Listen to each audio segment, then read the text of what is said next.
Hello friends, welcome to our channel.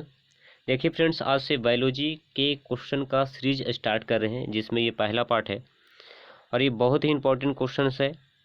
इसे ध्यान से देखिएगा और आराम आराम से डिस्कशन करेंगे, जिसमें हर एक ऑप्शन का डिटेल होगा, तो आपको समझ में पक्का आएगा, गारंटी आएगा। ठीक है, चलिए अपना पहला क्वेश्चन देखते हैं। पहला, लिगामेंट का शरीर में क्या अनुकार्य है। पहले लिगामेंट के बारे में जानना है, लिगामेंट करता क्या है। तो देखिए, लिगामेंट के साथ साथ एक और टेंडन होता है। तो लिगामेंट का काम है हड्डी को हड्डी से जोड़ना, और टेंडन का काम है हड्डी को मांस से जोड़ना। यानी मांस से जो हड्डी को जोड़ता है उसको टेंडन कहते हैं, और हड्डी से हड्डी को जो जोड़ता है उसको हम लिगामेंट कहते हैं। ठीक है, तो इसका आंसर होगा हड्डी को हड्डी से जोड़ना। ठीक है, दूसरा क्वेश्चन देखिए। इंसुलिन, इंसुलिन के बारे में पूछ रहा है कि इंसुलिन क्या है। देखिए, इंसुलिन जो है एक हार्मोन है, और इंसुलिन का स्राव जो होता है अग्नाशय से होता है, और अग्नाशय के लैंगरहैंस द्वीपिका के बीटा सेल से। ठीक है, ध्यान से सुनिए। इंसुलिन का स्राव अग्नाशय के लैंगरहैंस द्वीपिका के बीटा सेल से होता है, और इसका काम क्या है। तो इसका काम है रुधिर में, यानी जो रक्त है, रक्त में शर्करा को घटाना। ठीक है, कभी कभी पढ़े होंगे कि इंसुलिन की कमी से शर्करा रोग हो जाता है, यानी मधुमेह रोग हो जाता है। ठीक है, कमी होता है तो मधुमेह बढ़ जाता है। ठीक है, तो इसका काम है शर्करा को घटाना, यानी रुधिर में शर्करा को घटाना। आंसर हो जाएगा दूसरा नंबर। तीसरा नंबर देखिए, तीसरा नंबर ध्यान से। ग्लाइकोलाइसिस एवं क्रेब्स चक्र के बीच की कड़ी क्या है। पहले ग्लाइकोलाइसिस में होता क्या है। तो ग्लाइकोलाइसिस में जो ग्लूकोज होता है, ग्लूकोज दो पायरुविक अम्ल में टूटता है। क्या बोले, तो ग्लूकोज जो है दो पायरुविक अम्ल में टूटता है, एक यहाँ और एक यहाँ। और ये जो पायरुविक अम्ल है, ठीक है, ये जो पायरुविक अम्ल है को एंजाइम से प्रतिक्रिया करता है, और एसिटाइल को एंजाइम ए बना देता है। ठीक है, उसके बाद क्रेब्स चक्र का शुरुआत होता है। तो ये कहा जाता है कि ग्लाइकोलाइसिस का अंतिम उत्पाद पायरुविक अम्ल को माना जाता है, और क्रेब्स चक्र, ठीक है, क्रेब्स चक्र का प्रथम उत्पाद को यानी एसिटाइल को एंजाइम को माना जाता है। ठीक है, तो इन दोनों के बीच का कड़ी क्या कहलाएगा। तो देखिए, ग्लाइकोलाइसिस यहाँ पर शुरू हुआ, उसके बाद यहाँ तक आया, उसके बाद क्रेब्स चक्र यहाँ शुरू हुआ, यानी इन दोनों के बीच में कौन है, एसिटाइल को एंजाइम ए है। तो इसका आंसर होगा क्या, तो मिटाने दीजिए पहले। देखिए, इसका आंसर हो जाएगा acetyl co enzyme A. Okay, चौथा नंबर देखिए। मसूड़ों से रक्त स्राव को निम्न में से कौन करता है। मसूड़ों से यानी मसूड़ों से ब्लड जो निकलता है किसकी कमी से निकलता है। ठीक है, यानी यानी कौन रोकेगा, या किसका कमी होगा तो ब्लड बहने लगेगा, यानी खून बहने लगेगा। तो ये विटामिन सी की कमी से होता है। ठीक है, जिसका रासायनिक नाम है एस्कॉर्बिक अम्ल, यानी एस्कॉर्बिक एसिड। ठीक है, और बाकी सब जितना भी विटामिन है उसके बारे में बता देते हैं, ध्यान से सुनिएगा, याद हो जाएगा। देखिए, विटामिन ए, विटामिन ए को कहते हैं रेटिनॉल। उसके बाद बी में आएगा तो बी में बी वन के बारे में, इसका रासायनिक नाम है थायमीन। बी टू को कहते हैं राइबोफ्लेविन। उसके बाद बी थ्री को कहते हैं नियासिन। उसके बाद आता है बी4 को छोड़ करके बी5 आएगा। ठीक है, बी5 आएगा पेंटोथेनिक एसिड। उसके बाद बी6 को कहते हैं हम लोग पायरिडॉक्सिन। बी7 को कहते हैं बायोटीन। बी9 को कहते हैं फोलिक एसिड। बी12, ठीक है, बी12 को कहते हैं कोवालामीन। उसके बाद सी में आएंगे हम लोग, सी को अभी बताए हैं एस्कॉर्बिक एसिड। उसके बाद डी को कहते हैं कैल्सीफेरॉल। उसके बाद विटामिन ई को कहते हैं टोकोफेरॉल, और विटामिन के हाइलोक्वानिन। Okay, complete. चलिए, तो इसका आंसर क्या था, ए नंबर। अगला है डायस्टेज एंजाइम किसका पाचन करता है। तो डायस्टेज एंजाइम जो है स्टार्च का पाचन करता है। ठीक है, स्टार्च का मतलब जो चोकर होता है उसको स्टार्च कहते हैं हम लोग। अगला, हमारे शरीर को ऊर्जा किससे प्राप्त होती है। तो हमारे शरीर को ऊर्जा कार्बोहाइड्रेट से प्राप्त होती है।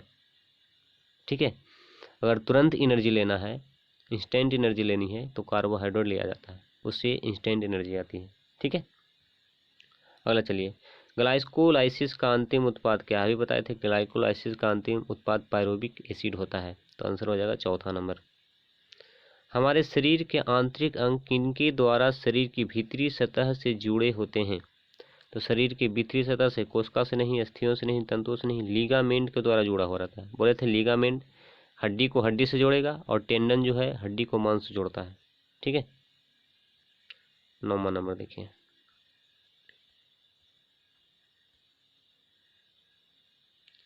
वयस्क व्यक्ति की हृदय धड़कन दर क्या होती है? तो वयस्क व्यक्ति की हृदय धड़कन दर प्रति मिनट 70 से 80 बार होती है। ठीक है, इसमें कुछ नहीं है। अगला चलिए, इंसुलिन क्या है? तो इंसुलिन एक हार्मोन है। अगला देखिए, रासायनिक दृष्टि से एंजाइम क्या है? तो रासायनिक दृष्टि से एंजाइम एक प्रोटीन है। ठीक है, ये जो प्रोटीन है, प्रोटीन हार्मोन भी बनाता है और प्रोटीन एंजाइम भी बनाता है। ठीक है, यानी प्रोटीन से हार्मोन और एंजाइम दोनों का निर्माण होता है। ओके, अगला क्वेश्चन देखिए, किस क्रिया में अल्कोहल का निर्माण होता है? किस क्रिया में अल्कोहल का निर्माण होता है? नॉक्सिस श्वसन में अल्कोहल का निर्माण होता है। ठीक है, अगला देखिए, शरीर में होने वाली रासायनिक क्रियाओं का नियंत्रक प्रोटीन क्या कहलाता है? तो नियंत्रक प्रोटीन हार्मोन कहलाता है। हार्मोन ही है जो नियंत्रण करता है।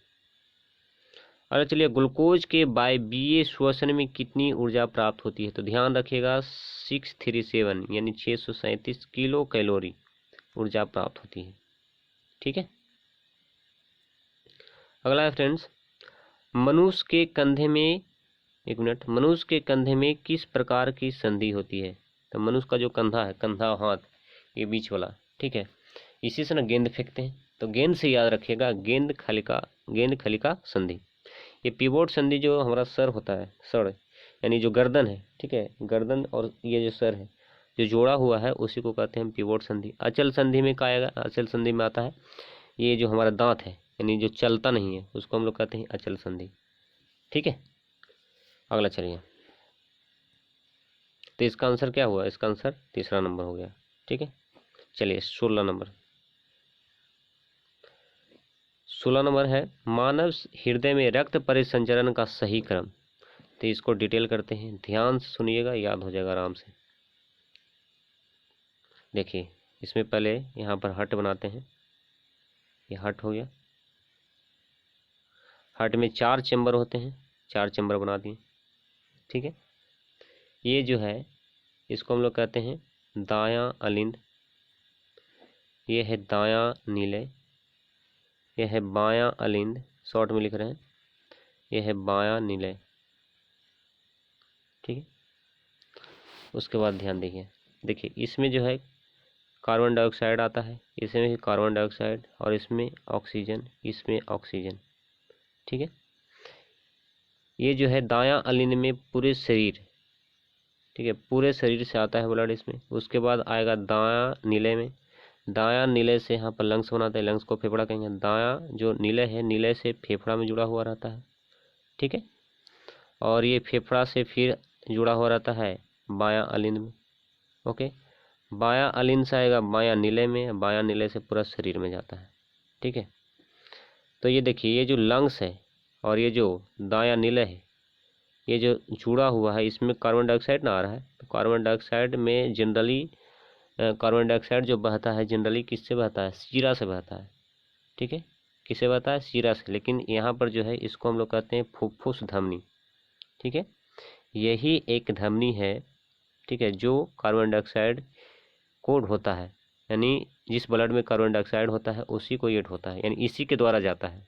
ठीक है, इसी के द्वारा, इसी धमनी के द्वारा जाता है। ठीक है, फुफ्फुस धमनी के द्वारा जाता है। ओके, उसके बाद देखिए यहाँ से है, ये लंग्स है, लंग्स से जाता है ये वाला, ये कार्बन डाइऑक्साइड, ये क्या ले जाएगा? ऑक्सीजन ले जाएगा, तो इसको हम लोग कहते हैं फुफ्फुस शिरा। तो यही एक फुफ्फुस शिरा है जो यानी शुद्ध रक्त को ले जाता है। जो ऑक्सीजन रखता है उसको कहेंगे शुद्ध रक्त, जो कार्बन डाइऑक्साइड यानी जिसके पास कार्बन डाइऑक्साइड होगा उसको कहेंगे अशुद्ध रक्त। तो ये फुफ्फुस शिरा है जो क्या ले जाता है? यानी शुद्ध रक्त को ले जाता है, और ये फुफ्फुस धमनी है जो शुद्ध रक्त को ले जाता है। ठीक है, ध्यान रखिएगा। तो कैसे कैसे गया? सबसे पहले दायां नीले से आया, दायां अलिन से आया दायां नीले में, दायां नीले से आया लंग्स में, नहीं लंग्स किसके द्वारा गया, इसके द्वारा फुफ्फुस, फुफ्फुस क्या इसको बोलते हैं, फुफ्फुस धमनी के द्वारा गया। उसके बाद यहाँ से फुफ्फुस सीरा के द्वारा गया, फुफ्फुस सीरा के बाद आया कहाँ, बायां अलिन में, बायां अलिन से बायां नीले में। ठीक है, तो ऑप्शन कौन था, 1 मिनट मिटाने दीजिए थोड़ा सा, यहाँ पर ये मिटा देते हैं।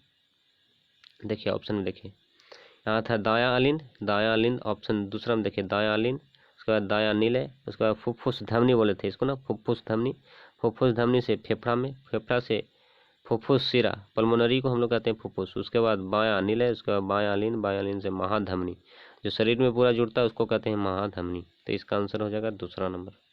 ठीक है, ओके, बाय, थैंक यू।